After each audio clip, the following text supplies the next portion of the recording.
నమస్తే, welcome to news track. నేను సాయి. అడ్డగోలుగా రాష్ట్రాన్ని విభజించిందొకరు, దానికి వంతపాడి మేము సైతం అంది మరొకరు. జరగాల్సిందంతా ఎటు జరిగిపోయింది, ఇక జరగబోయేదైనా సరిగ్గా ఉందా అంటే అదీ లేదు. ప్రస్తుతం ఆంధ్రప్రదేశ్ రాష్ట్రం, అక్కడి రాజకీయాల పరిస్థితిది. ప్రత్యేక హోదా అనే అంశం ఏపీ ప్రజలకు చాలా మందికి తెలీదు. కానీ 2014లో ఏపీ తెలంగాణ విభజన సమయంలో అందరి నోళ్లలో నానిన అంశం ఇది. ఆ తర్వాత ప్రభుత్వం మారింది, కానీ ఏపీ పొజిషన్ మాత్రం అలాగే ఉంది. అంతన్నారు ఇంతన్నారు, పార్లమెంట్ సాక్షిగా మాటిచ్చారు, ఆ తర్వాత మాట మార్చేశారు. ఈ ఎపిసోడ్లో హీరో ఎవరు, విలన్ ఎవరు, ప్రత్యేక హోదా అంశంలో ఎందుకీ గందరగోళం, తప్పు చేసిందెవరు, శిక్ష అనుభవిస్తోందెవరు?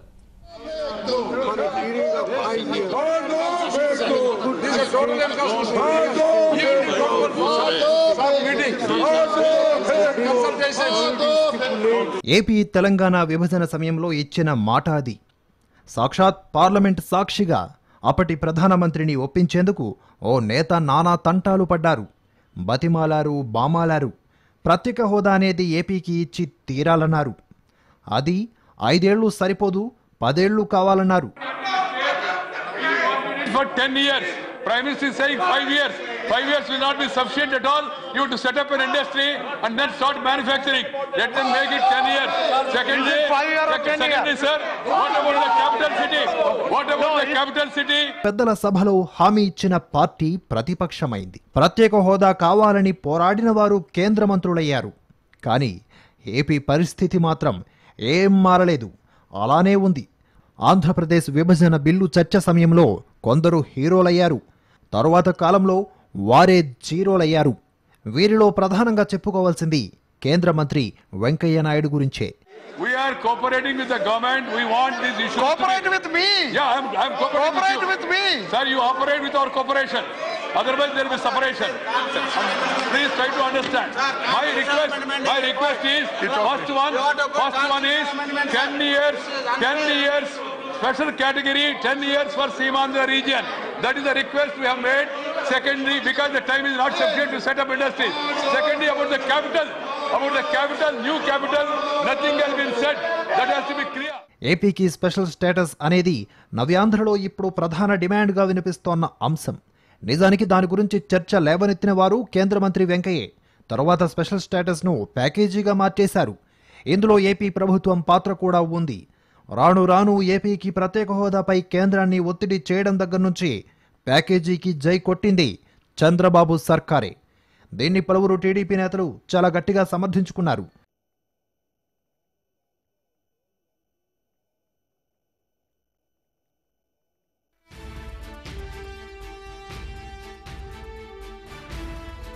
ఇప్పుడు ఏపీ యువత ప్రజల్లో కేంద్రం తీరుపై భిన్న స్వరాలు వినిపిస్తున్నాయి. తమిళనాడు జల్లికట్టుపై అక్కడి వారు పోరాడిన స్ఫూర్తితో ఏపీలో హోదా కోసం ఆందోళనలు ఉధృతమయ్యాయి. పవన్ కళ్యాణ్ ట్వీట్ ఫైట్తో అది మరింత ముదిరి పాకాన పడింది. మాటలు మార్చేవారికి ప్రజలే బుద్ధి చెబుతారని టీడీపీ బీజేపీతో కటీఫ్ అంటున్నారు పవన్ కళ్యాణ్. అయితే అదే సమయంలో వెంకయ్య తీరుపై తనదైన స్టైల్లో ఫైర్ అయ్యారు. అంటే మీకు ప్రజలంటే వెంకయ్య నాయుడు గారు, మీకు ప్రజలంటే ఆటలుగా ఉందా? మీకు మీ ఇష్టానికి ఒక మాట మాట్లాడి ఇంకో రోజు ఇంకో మాట మాట్లాడితే మేము చూస్తా చేతులు కట్టుకొని కూర్చుంటాం అనుకుంటున్నారా? మీరు ఏమనుకుంటారండి? మీరు స్వర్ణ భారతి ట్రస్ట్ కోసం పెట్టినంత మనసు ప్రజా సమస్యల మీద కానీ, ఆంధ్రప్రదేశ్ సమస్యల మీద కానీ, ఆంధ్రప్రదేశ్ ప్రత్యేక స్టేటస్ మీద కానీ మీరు మనసు పెట్టలేదు. వెంకయ్యనాయుడు గారి పదజాలం ఎలా ఉంటుందంటే, స్పెషల్ స్టేటస్ను 5 సంవత్సరాలు కాదు 10 సంవత్సరాలు ప్రసాదిస్తూ ఉంటారు. ప్రసాదించడానికి మీరేమైనా దేవుళ్ళా అండి? మీరేమైనా దేవుళ్ళ దిగొచ్చారా? మీరు అందరిలాంటి మనుషులు కాదా? మీరు ప్రత్యేకంగా దిగొచ్చారా? ఢిల్లీ రక్షణ కవచాల్లో కూర్చొని మీ ఇష్టం వచ్చినట్టు మీరు మాట్లాడితే మీరు దిగొచ్చారు అనుకుంటున్నారా? ప్రత్యేక హోదా పోరాటాన్ని తీవ్రంగా విమర్శిస్తున్న టీడీపీ ఎంపీలపైన పవన్ మండిపడ్డారు. చేతనైతే ప్రత్యేక హోదా కోసం పోరాడే వారికి మద్దతు పలకాలని, లేదంటే సైలెంట్గా ఉండాలంటూ హెచ్చరించారు. సుజనా చౌదరి గారు మాట్లాడతారు, జల్లికట్టు స్ఫూర్తిగా తీసుకొని మీరు కోళ్ల పందాలు, పందుల పందాలు ఆడుకోమని చెప్పి. ఇదేనండి మీరు మాట్లాడే మాటలు? ఇన్ని కోట్ల మంది మనోభావాలు మీరు కించపరుస్తున్నట్టు కాదా? మరి మీరు ఏ స్ఫూర్తి తీసుకొని మరి బ్యాంకులకి మీరు రుణాలు ఎగ్గొట్టారో చెప్పండి. మీరు చేతనైతే స్పెషల్ స్టేటస్ కోసం మీరు పోరాటం చేయండి, అంతేగాని చేసేవారిని దయచేసి కించపరచకండి, వెనక్కి లాక్కండి. పవన్ ప్రత్యేక హోదా డిమాండ్ ఎంట్రీతో ఏపీ రాజకీయాలు మరింత ఆసక్తికరంగా మారాయి. ఎన్నాళ్ళు ప్రత్యేక హోదా హక్కని భావించిన ఏపీ ప్రజలు ఇప్పుడు అదే ఆత్మగౌరవ నినాదంగా భావిస్తున్నారు. మరి కేంద్ర రాష్ట్ర ప్రభుత్వాలు దీన్ని ఎలా అర్థం చేసుకుంటాయనేది ముందు ముందు చూడాలి.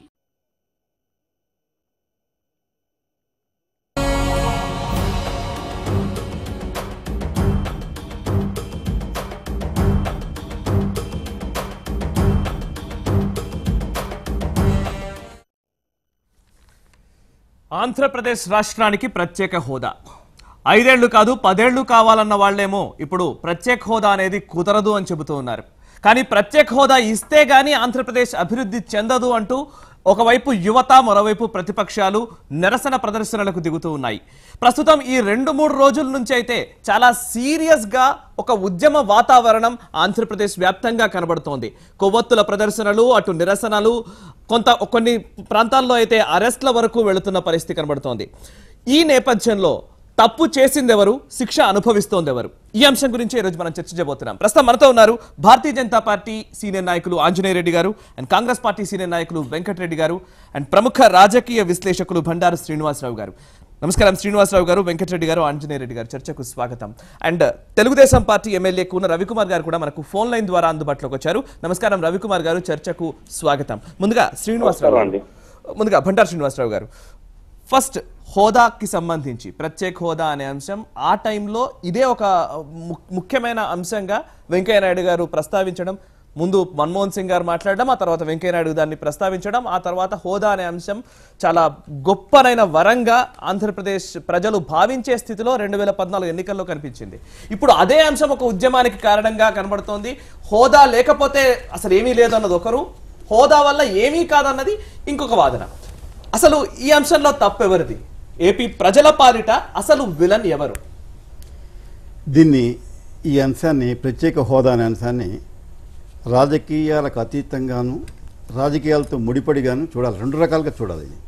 ఇది రాజకీయాలకు అతీతంగా చూడాల్సిన అవసరం కూడా ఉంది. ఎట్ ది సేమ్ టైం దీంట్లో రాజకీయ కోణం కూడా ఉంటుంది కనుక దాన్ని కూడా చూడాలి. అప్పుడు అసలు విషయం తెలుస్తుంది. మనం ఏం చేస్తున్నామంటే ప్రతిదీ కూడా రాజకీయ కోణం నుంచి చూడటం వల్ల ఏంటంటే ఆ రకమైనటువంటి రిఫ్లెక్ట్ అవుతున్నాయి. అసలు విషయం అంతా వెనక్కిపోతుంది. ఇవాళ జరుగుతున్నది అదే అని నేను అనుకుంటున్నాను. ఒకటండి, ప్రత్యేక రాష్ట్రం తెలంగాణ గురించి వచ్చినప్పుడు ఆ ప్రత్యేక అనేది ఒక రాష్ట్రానికే సంబంధించిందని మామూలు కామన్ మ్యాన్ అంతా అనుకున్నారు. ప్రత్యేక రాష్ట్రం అంటే విడిగా ఒక రాష్ట్రం వాడు. ఈ ప్రత్యేక హోదా అనేది, నేను 45 ఏళ్ళుగా జర్నలిస్ట్గా ఉన్నాను. ఈ స్పెషల్ స్టేటస్ అనేది చాలామందికి తెలియదు. చాలామందికి మొట్టమొదటిసారి పార్లమెంట్లో ఇది బయటపెట్టిన వాళ్ళు ఎవరంటే వీళ్ళే. ఇది కావాలి అని అడిగింది. అప్పుడు బిల్లులో కూడా లేదు, లేకపోతే డిమాండ్ చేసి పెట్టించారు. జైట్లీ గారు, మన వెంకయ్యనాయుడు గారు, వీళ్ళందరూ కూడా. అప్పటిదాకా ఇది ఒకటి ఉందని కూడా జనానికి తెలియని విషయం అనమాట. నిజంగా వాళ్ళని అందుకు అభినందించాలి. ఇది ఒకటి ఉంది, ఇది కావాలి, ఇది ఉంటేనే రాష్ట్రం అభివృద్ధి చెందుతుందని చెప్పిన వాళ్ళు నిజంగా హ్యాట్స్ ఆఫ్. ఆ రోజు కనుక అది పెట్టకపోతే ఇవాళ మాట్లాడుకునే పరిస్థితి వచ్చేది కాదు. ఏముంటుంది దీంట్లో మనం మాట్లాడుకోవడానికి? పెట్టించారు కనుక మాట్లాడుకో, అది వాళ్ళకి క్రెడిట్, వాళ్ళకి ఇచ్చారు. తర్వాత ఇంకోటి ఏంటి, మోడీ గారు ఒక ఆవిర్భావం కూడా దీంట్లో తీసుకోవాలండి. ఆయన మొట్టమొదటి వచ్చినప్పుడు వాళ్ళ భారతీయ జనతా పార్టీలో చాలామందికి ఆయన ప్రధానమంత్రి అభ్యర్థి అంటే ఒప్పుకొని పరిస్థితి ఉంది. దాన్ని కూడా ఆయన మంచిగా అలా ట్రంప్ గారు లాగా అధిగమించుకుంటూ వచ్చాడు, స్టెప్ బై స్టెప్ వచ్చి చివరికి అందరూ మోడీ జపం చేశారు. మొత్తం కాశ్మీర్ టు కన్యాకుమారి మోడీ అని 2 లక్షలు అన్న దాని మీద నడిస్తే అప్పటికి కూడా ఒక రకమైనటువంటి ఒక ఏమంటారు చూసారా, ఒక విశ్వాసరాహిత్యం, అది నమ్మకం చిక్కల. మనంతా మనం గెలవగలుగుతామా లేదా అని చెప్పి రకరకాలుగా ఇక తెలుగుదేశంతో పెట్టుకున్నారు, పవన్ కళ్యాణ్తో పెట్టినారు, అన్ని రాష్ట్రాలు తిరిగారు, అందరితోటి ఎక్కడెక్కడ వీలుంటే అక్కడెక్కడ సర్దుబాటు చేసుకున్నారు. అందువల్ల ఏంటంటే అప్పుడు మోడీ గారి మనసులో ఇది వచ్చిందని అనుకోను. అంటే ఏంటంటే అప్పటికి ఎవరు ఏదడిగితే అది ఇచ్చే పద్ధతి. కానీ ఒక్కసారి అద్భుతమైన మెజారిటీతో ఆయన అక్కడికి పోయిన తర్వాత నేను తప్పు కూడా పట్టిన దీన్ని ఏంటంటే, ఎలక్షన్ల ముందు 1,00,000 చెబుతామండి, ఎలక్షన్ తర్వాత అవన్నీ చేయగలిగిన పరిస్థితి ఉంటుంది, చేయలేని పరిస్థితి ఉంటుంది. అలాంటివి కూడా మనం మార్జిన్ ఇచ్చే మాట్లాడుకుందాం మర్యాదగానే. ఆ విధంగా చూసినప్పుడు ఆయన ఏంటంటే ఈ భారతాన్ని ఆయన హయాంలో ఏదో కొత్త రకంగా తీర్చిదిద్దాం అనుకున్నాడు. దిద్దాం అనుకొని ఈ ప్లానింగ్ కమిషన్ తీసేసి నీతి ఆయోగ్ అని అవన్నీ ఇవన్నీ రకరకాల మార్పు. ఇక ఆయన చేసిన మార్పులు పోసిన సంస్కరణలు మనకు తెలియదే ఉంది. మన నోట్ల రద్దుగా చూసిన అన్ని విప్లవాత్మకంగా కనిపించాయి. కాబట్టి వాళ్ళు అక్కడికి సంక్షేపించారు. ఇది అయ్యే పని కాదని వాళ్ళకి తెలుసు. అయ్యే పని కాదు అన్నట్టుగా ఉందని టీడీపీ కూడా అర్థమైపోయింది. కానీ నేను చెప్పేది ఏంటంటే వాళ్ళని ఏమీ తప్పట్టును, తప్పు పట్టే మాత్రం ఒకే ఒక విషయానికి, ఈ ఇష్యూని మీరు ఎందుకు రేజ్ చేశారు? మాట బయట పెట్టింది మీరు, మాట తప్పింది మీరు అని అనుకుంటున్నప్పుడు నేను నిజాయితీ కలిగిన రాజకీయ పక్షాలు ఏం చేస్తాయి తెలుసంటే, ఎవరైతే ప్రజలు మిమ్మల్ని విశ్వాసంతో గెలిపించారో వాళ్ళని విశ్వాసంలో తీసుకోండి, ఈ పార్టీలని కాదు. వాళ్ళని తీసుకొని బాబు అనుకున్న మాట నిజమే, చేయలేకపోయినాం, దాసుడు తప్పుడు దండంతో సరే అంటే ఇవాళ మోడీని నెత్తిన పెట్టుకునేవాళ్ళు, చంద్రబాబు నెత్తిన పెట్టుకునేవాళ్ళు. ఇవాళ ఈ పరిస్థితి ఎందుకు వచ్చిందండి? ఇవాళ నేను చెప్పేది ఏంటంటే, నేను అందుకే అంటున్నాను, కొంత రాజకీయాలకు అతీతంగా చూడండి, కాస్త రాజకీయాలతో కోణం నుంచి కూడా చూడండి అని చెప్పేది. అది నేను ఎప్పటికీ తప్పటి ఇప్పటికీ కూడా మొన్న లాస్ట్ మంత్ అదేంటి ఆగస్టు 16 వరకు కూడా తజ్జమ సుమతి అని చెబుతున్నారు కదా, కరెక్ట్. లాస్ట్ ఇయర్ ఇది ప్రత్యేక హోదా తజ్జమ సుమతి అని చెప్పారు. ఢిల్లీ నుంచి గల్లీ దాకా వచ్చి చెప్పిన వాళ్ళందరూ వీళ్ళే. నేను అక్కడ ఒక్కటే వీళ్ళని తప్పడితే ఇంత మెజారిటీ ఇచ్చి మిమ్మల్ని నెత్తిన పెట్టుకున్నారు ఈ ప్రజలు. వాళ్ళని విశ్వాసంలో తీసుకొని ఉండాల్సింది అదొక్కటే. అంతకు మించి నేను ఏమి హోదా వస్తే నష్టమా లాభమా, లాభ శాతం ఎంత నష్ట శాతం ఎంత అని కాదు. ఆ ఒక్క విషయంలోనే వాళ్ళని ఎవరైనా వేలెత్తి చూపెడితే ఆ ఒక్క విషయంలో. రైట్. ఆంజనేయ రెడ్డి గారు, సరే ఇప్పుడు రాజకీయాలకు అతీతంగా రాజకీయాలు జోడిస్తూ రెండు అంశాలుగా చూడాలన్నది శ్రీనివాసరావు గారు చెప్తున్న అంశం. సరే, రాజకీయ పార్టీలు రాజకీయాలు చేస్తాయనే చాలా సందర్భాల్లో మనం విశ్లేషకులుగా వారు చెప్పిన అంశమే.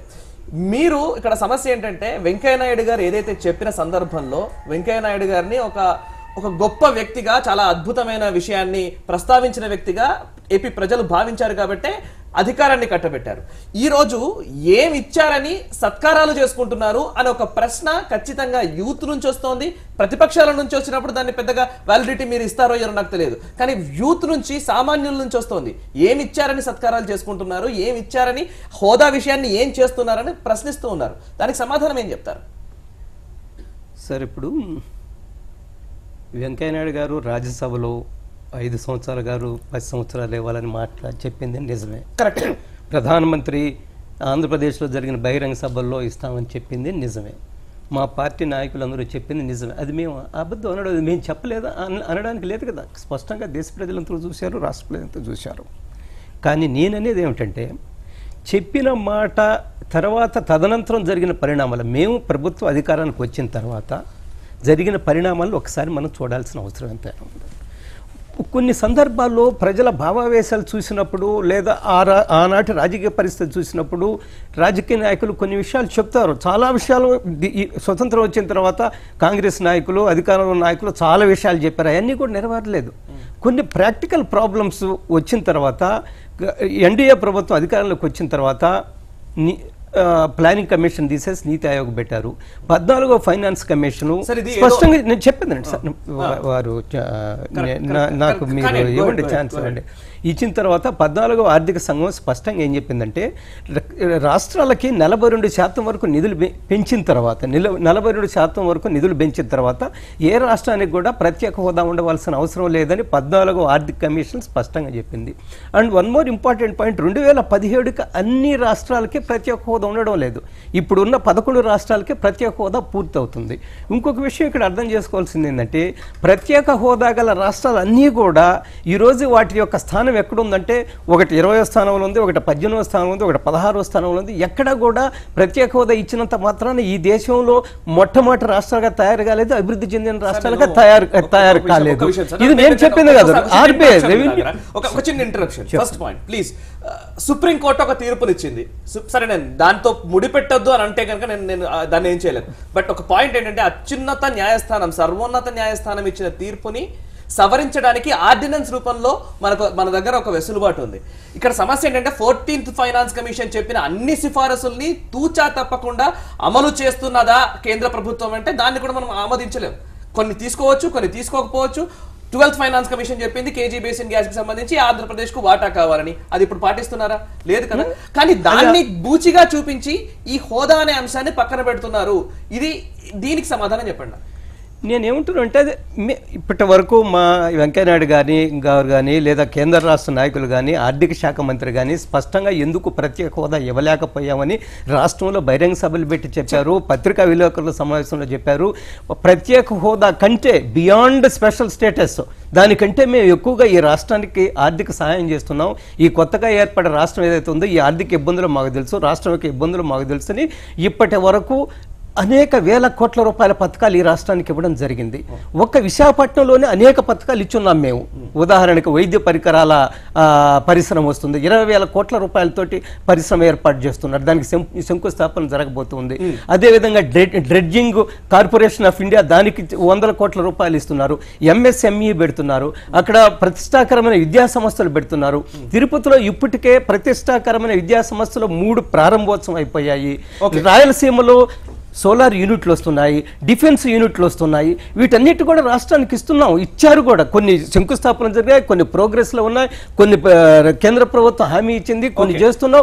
వీటన్నిటికంటే మేము ఎక్కువగా చేస్తున్నాం అని చెప్పిన తర్వాత ఒక్క ప్రత్యేక హోదా అనే మాట పట్టుకొని వేలాడవలసిన అవసరం ఉందని మేము భావించడం లేదు. మేము చెప్పాము, కానీ అంతకంటే ఎక్కువ సాయం చేయాలి కాబట్టి ఈ రాష్ట్రానికి మేము ఆర్థిక సాయం చేస్తున్నామని స్పష్టంగా చెప్పిన తర్వాత దీన్ని రాజకీయ సమస్య చేయాల్సిన అవసరం ఉంది. వాయిస్ తీసుకోవాల్సింది కాంగ్రెస్ నుంచి. ప్రత్యేక హోదానే అన్నింటికి ఇదే సంజీవని, ఇదే జిందా తెలిసి లేదా ఏదైనా వర్డ్ చాలా వరకు ఈ మధ్య ప్రచారంలోకి వచ్చాయి. ప్రత్యేక హోదా వస్తేనే రాష్ట్రం బాగుపడుతుంది, ప్రత్యేక హోదా రాకపోతే రాష్ట్రం బాగుపడదు. ఇటువంటి మాటలు ఎందుకని ప్రజల్లోకి తీసుకొస్తున్నారు? హుదూద్ తుఫాన్ నుంచి బయటపడ్డ విశాఖ ఈ రోజు అందంగా తీర్చిదిద్దబడింది ప్రత్యేక హోదా లేకపోయినప్పటికీ. అలాగే రాష్ట్రం తీర్చిదిద్దబడుతుంది అని ఎందుకు అనుకోవట్లేదు? ఇప్పుడు హుదూద్ తుఫాన్ తోటి అసలు కంపేర్ చేయలేము. నేను మామూలుగా చెప్తున్నాను, చాలా తీవ్రమైన స్థాయిలో ఉన్నప్పుడు ఒక నగరం చాలా దారుణంగా ఉన్నప్పుడు ఇప్పుడు బాగుంది. ఒక నగరానికి చిన్న ఆశ్చర్యం అయిపోయింది. ఇక్కడ విషయం ఏంటంటే అసలు జనాలు కన్ఫ్యూజ్ చేస్తుంది అంటే 2. ఒకటి బీజేపీ ఏమో సెంట్రల్ స్థాయిలో ఒకటి కన్ఫ్యూజ్ చేస్తుంది, 2 టీడీపీ ఇక్కడ డ్రామా ఆడుతుంది. వాళ్ళు చేసే కన్ఫ్యూజన్ ఏంటంటే బీజేపీ మేము స్పెషల్ స్టేటస్కి మించిన బెనిఫిట్స్ ఇస్తామని ఒక పక్క చెప్తారు, ఇంకోటి ఏమంటున్నారు మేము స్పెషల్ స్టేటస్ నార్త్ ఈస్టర్న్ స్టేట్స్కి ఇచ్చాము, అవి ర్యాంకులు చూస్తే అసలు ఎక్కడ కూడా బెనిఫిట్ రాలేదు వాటికి, అలాంటప్పుడు ఇవ్వటం దేనికని చెప్తున్నారు అనమాట. ఇక్కడ ఏమంటారంటే అసలు నార్త్ ఈస్ట్ స్టేట్స్ తోటి ఏపీ తోటి కంపేర్ చేయకూడదు ఫస్ట్. ఎందుకంటే దానికి స్పెషల్ స్టేటస్ ఇచ్చారంటే అవి డెవలప్ అవ్వలేదంటే దానికి కారణాలు వేరున్నాయి. రీజన్ ఏంటంటే వాటి నైసర్గిక స్వరూపం వేరు. ఈరోజు అస్సాం అక్కడ పోయినట్లయితే పెద్దలు ఎవరో తెలిసినట్టు వాళ్ళు ఏమని అడుగుతారు తెలుసు, మీరు ఇండియా నుంచి వచ్చారని అడుగుతారు మనల్ని. ఆ కైండ్ ఆఫ్ నోషన్లో ఉంటారు వాళ్ళు. ప్లస్ అక్కడ క్లైమేట్ కండిషన్స్ ఏంటి, అక్కడ ఉన్న మానవ వనరులు ఎంతమంది, వాళ్ళలో క్వాలిటీ ఎంతనే చెక్ చేసుకుంటే చాలా తక్కువ ఉంటుంది. ఉన్న కొద్దిగా గొప్ప యూపీకో ఢిల్లీకో పోయి జాబులు చేసుకుంటారు. అసలు మానవ వనరులు లేనప్పుడు ఎన్ని స్పెషల్ స్టేటస్ ఇచ్చినా కూడా అక్కడ పోయి కంపెనీలు ఏం పెట్టి లాభాలు స్వీకరిస్తాయి? లాభాలు వస్తేనే ట్యాక్సులు కట్టాలి. అసలు లాభాలు లేనప్పుడు ట్యాక్సులు కట్టాల్సిన అవసరం లేదు. కాబట్టి అలాంటప్పుడు కంపెనీలు పోయి పెట్టవు. అక్కడ పెట్టినప్పుడు ఇంకా అభివృద్ధి చెందడానికి హోదా రాకున్నప్పటికీ కూడా రాష్ట్రాన్ని అభివృద్ధి చేయడంలో మేము ముందుకు వెళుతున్నాము. ఆర్థిక వృద్ధి రేటు గురించి కొన్ని విజన్ కి సంబంధించి చంద్రబాబు గారు ఇంతకు ముందు కూడా లైవ్ లో మాట్లాడుతున్నారు. చంద్రబాబు నాయుడు గారికి ఆయన విజన్ మీద నమ్మకం లేదా? ఆయన విజన్ మీద నమ్మకం లేదనే కంటే ఆయనకు ఒక చెప్తున్నారు హోదా లేకపోయినా కూడా మేము ఇంత మనకు రావాల్సిన హక్కు కింద ఉన్న దాన్ని తీసుకున్నట్టయితే ఆయన టాలెంట్ అని దీనికి యాడ్ చేస్తే ఇంకొంచెం ముందుకు పోవడానికి అవకాశం ఉంది కదా. ఎందుకు మనం ఆపుకోవాలంటాను. ఇప్పుడు 100 రూపీస్ ఇప్పుడు ఆయన సత్తాతో వస్తుంటే హోదా ఉన్నట్టు 200 రూపాయలు అసలు ఎందుకు వదులుకోవాలి అడిషనల్ బెనిఫిట్ మనము? అది మన హక్కు.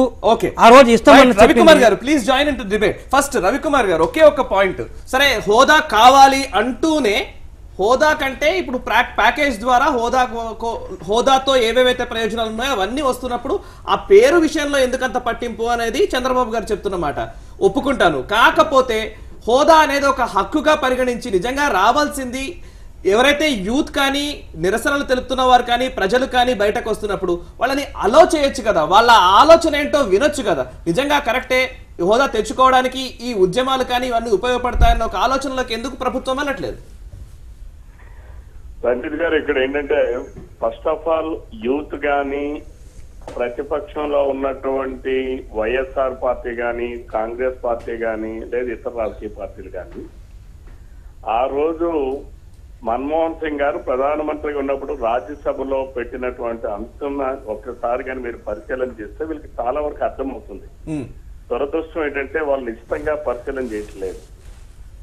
వారు ఆ రోజు ఇచ్చినటువంటి స్టేట్మెంట్ లో special category status for special assistance చాలా కేటగిరికల్ గా చాలా స్పష్టంగా చెప్పారు. స్పెషల్ కేటగిరీ స్టేట్స్ అనేటటువంటి ఉన్న ప్రయోజనాలు ఏమిటి, అసలు ఇది ఎప్పటి నుంచి ప్రారంభం అయ్యాయి? కాశ్మీర్ దగ్గర నుంచి 11 రాష్ట్రాల వరకు విస్తరించి 35 years బ్యాక్ నుంచి స్పెషల్ కేటగిరీ స్టేటస్ రాష్ట్రాలుగా ఆవిర్భవించాయి కొన్ని.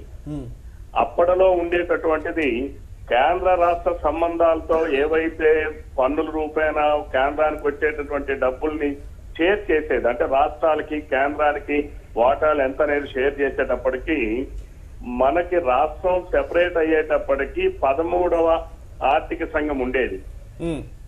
ఆ తర్వాత 14వ ఆర్థిక సంఘాన్ని ఏర్పాటు చేశారు. 13వ ఆర్థిక సంఘం వరకు చూసుకుంటే only 32% of the funds devolution of funds కింద రాష్ట్రాలకు ఇచ్చేవాళ్ళు. స్పెషల్ కేటగిరీ స్టేటస్ రాష్ట్రాలు ప్రారంభంలో ఏర్పాటు కేంద్రము రాష్ట్రాలకు ఇచ్చేటటువంటి డబ్బులు devolution of funds only 10 to 12% ఉండేది. అప్పుడు ఏంటంటే స్పెషల్ కేటగిరీ స్టేటస్ దానికి టోటల్ కేంద్రంలో ఉన్నటువంటి ప్లాన్ గ్రాంట్ లో 30% ఆఫ్ ది ఫండ్స్ ని ఆ రాష్ట్రాలకు ఇవ్వాలి అనేటటువంటిది ఆ రోజు ఉండేది. కానీ ఈ రోజు 14వ ఆర్థిక సంఘం అమల్లోకి వచ్చిన తర్వాత కేంద్రం డివాల్యూషన్ ఆఫ్ ఫండ్స్ లో 42%, అంటే కేంద్రానికి వచ్చినటువంటి ఆదాయంలో 42% ఆదాయాన్ని రాష్ట్రాలకు ఇస్తా ఉంది. అంటే ఈ రోజు కేంద్రం దగ్గర అక్కడ కొత్తగా ఇవ్వడానికి మరి ఏమి కూడా డబ్బులు లేవు కేంద్రం దగ్గర. సార్ ఒక్క పాయింట్ నాకు కొంచెం క్లారిటీ ఇస్తారా? ఒక్క అంశంలో క్లారిటీ ఇస్తారా రవికుమార్ గారు? నేను ఈ రోజు మీడియా ద్వారా యువతరానికి కానీ ప్రధానంగా ప్రతిపక్షాన్ని ముసుగేసుకొని అరాచకాలు సృష్టించే మనస్తత్వం గల వ్యక్తులు ఏదో రాజకీయ పార్టీల తాలూకా ముసుగులేసుకొని మాట్లాడాలందరికీ కూడా ముందు దీన్ని అర్థం చేసుకుని మాట్లాడాలి. కరెక్ట్ రవికుమార్ గారు చాలా చాలా క్లియర్ గా చెప్పారు. ఒక్క పాయింట్ నాకు కొంచెం క్లారిటీ ఇవ్వండి.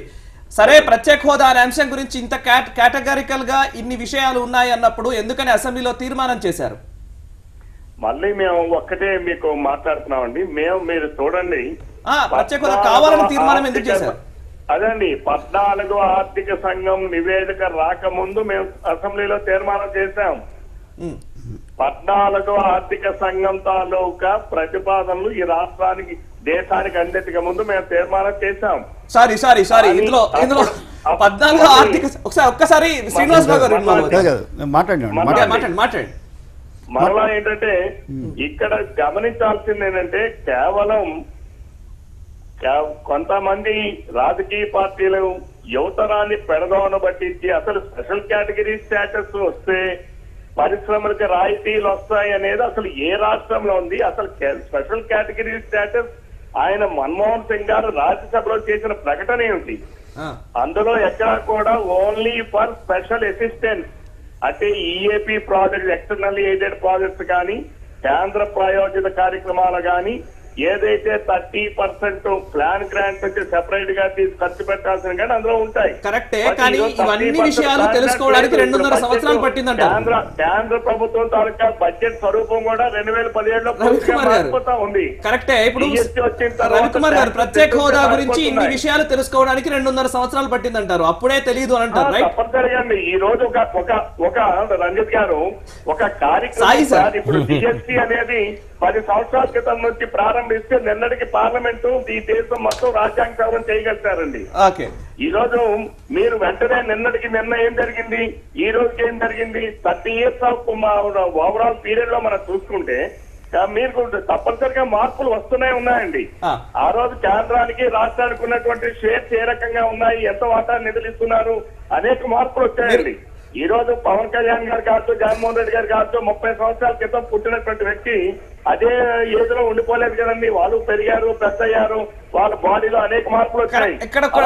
ప్రజాస్వామ్యంలో గానీ మన రాజ్యాంగంలో గానీ మన పరిపాలనా విధానంలో రవికుమార్ గారు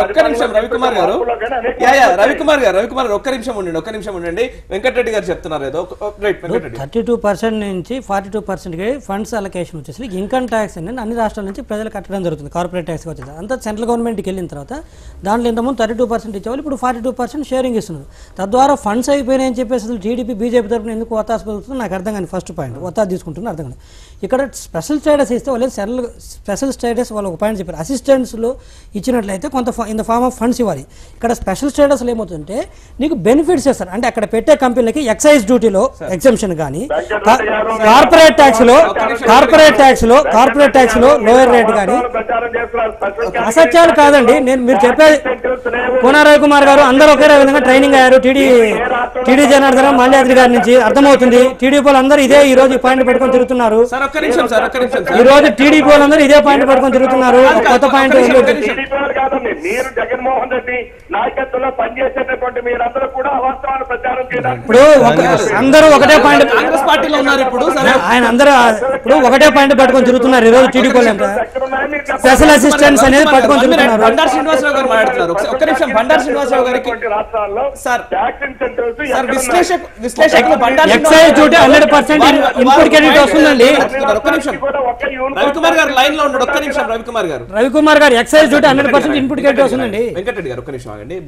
సార్ బండారు శ్రీనివాసరావు గారు, ఇప్పుడు 14th ఫైనాన్స్ కమిషన్ గురించి చెప్తున్నారు. 14th ఫైనాన్స్ కమిషన్ అనేది వచ్చిన తర్వాతనే తీర్మానం జరిగింది. ఫస్ట్ ఆ పాయింట్ ఒకసారి క్లారిటీ ఇవ్వండి. చెప్తానండి. నేను సవినయంగా మనం చేస్తాను, దీన్ని రాజకీయ కోణం నుంచి చూడకుండా కూడా చూడాలని చెప్పాను. రవికుమార్ గారి సంగతి నాకు తెలుసు, వాడు మేనమామ లాగానే చాలా అనర్ఘమైన వక్త. అసలు ఆయన దడదడదడాడిచ్చాడు. ఆయనకి చేతిలో మైకిస్తే ఆయన మన అందరినీ కాసేపు మైమరిపింపు చేయగలిగినటువంటి వక్త ఆయన. నాకు తెలుసు, పర్సనల్గా కూడా తెలిసిన మనిషి. నేను చెబుతున్నది ఒకటే, నేను ఎవరిని ఏమి తప్పట్టలేదు. ఒకటి జరిగింది, చేయలేని పరిస్థితి వచ్చింది. నేను ముందే చెప్పా కదా. ఒక మాట చెబుతానండి, ఏదన్నా భావోద్రేకం, ఒక తెలంగాణ ఉదాహరణ తీస్తే మరి బాధపడకండి ఎవరు. తెలంగాణకి రాష్ట్రం కావాలా, 1,00,000 కోట్లు స్పెషల్ ప్యాకేజీ కావాలని అడిగారు తెలుసా అండి. జస్ట్ బిఫోర్ ఇవ్వడానికి ముందు మాకు 1,00,000 కోట్లు మాకేం జాంతానే, మా రాష్ట్రం మాకు కావాలన్నారు. అది చెప్పేది. ప్రత్యేక హోదాలో ఏముంది, ఏమీ లేదు, ఒప్పుకుంటాం. బూడిదే ఉంది, దాంట్లో ఏమీ లేదు, అగ్రీడ్. దానికంటే ప్యాకేజీ వల్ల చాలా అద్భుతమైనటువంటి ఫలితాలు వస్తాయి, ఓకే, అది కూడా ఒప్పుకుందాం.